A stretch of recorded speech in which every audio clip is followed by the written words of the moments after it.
Why are you so stuck on a man that isn't even texting you? Why are you so stuck on a situation or a job that hasn't accepted you or a friend group that does not include you in anything? Why do you care? Why do you put yourself into situations where you know that that's going to bother you? Why do you live in the past so much? Why do you have such a sensitive heart? All right, this life is so unserious. This life is so not that serious. If someone, disrespects you, if someone puts names on you, if someone does this A, C, B, whatever, and you handle it in a way that's ignoring or handle it in a way that's sensitive, shows how you are as a person.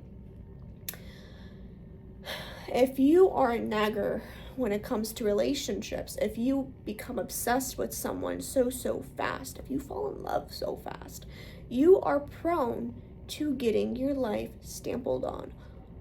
This life is so unserious. I think the biggest thing that helps confidence is to understand that we are living on a floating rock. And I know so many people say that, but I need you to understand that that word is like that sentence is like the biggest confidence booster in the world.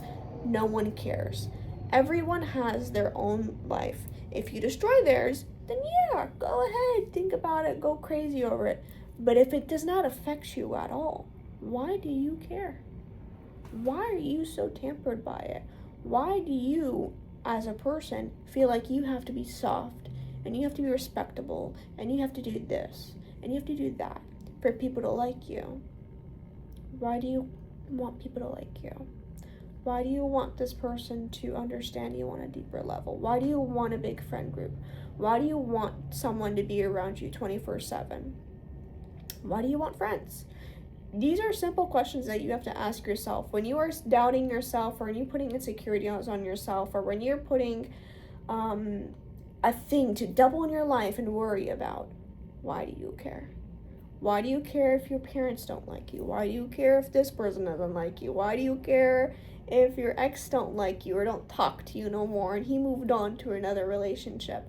Why do you care about everything else except yourself? Except how you handle things, except how you are on confidence level. Once you figure that out, then you can worry about other people. But I promise you that once you worry about yourself, you could have less of a doubt than anyone's life except yours after that. And that is the biggest goal.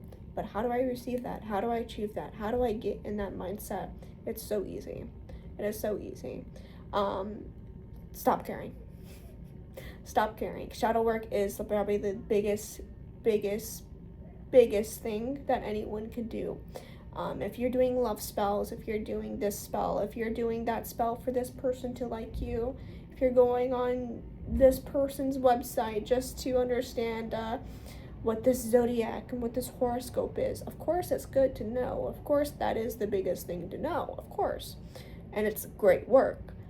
But why are you putting more attention on that than shadow work?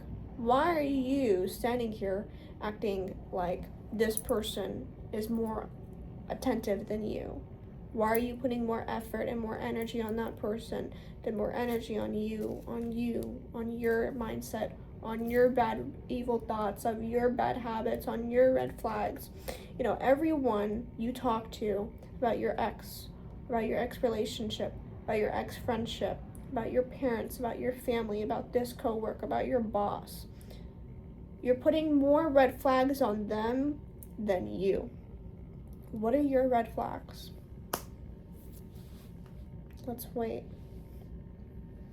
What are they?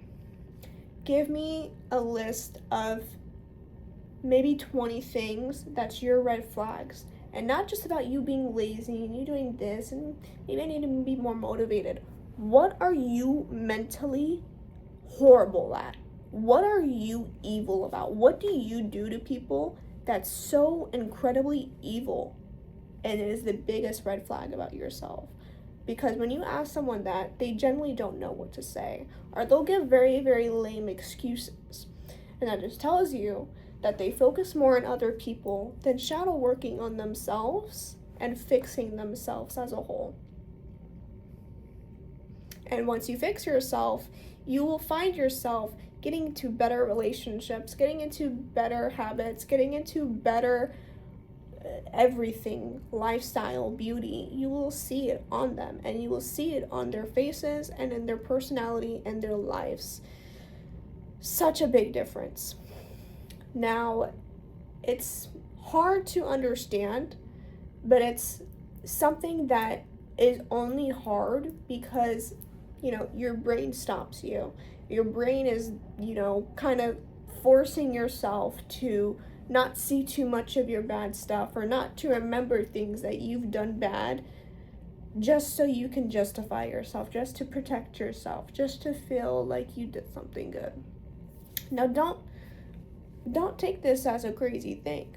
Don't take all of your bad habits and all of your crazy red flags as insecurity.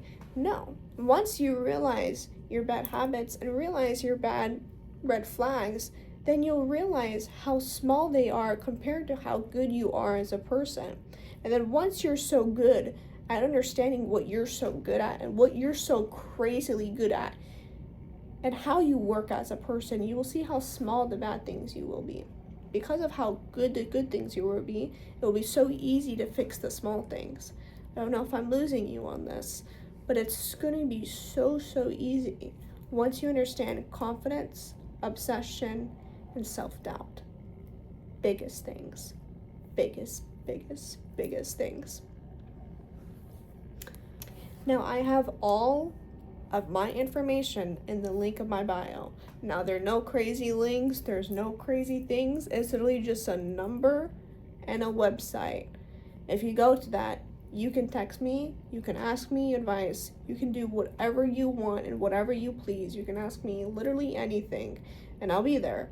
Just let me know that you come from this video. And that's really it.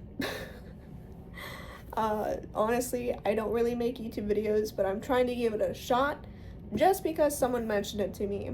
So we'll see how this goes, but if you're seeing this, go ahead and look at the bio and give my number a shot. Ask for advice, ask me on a situation, and I'll be there.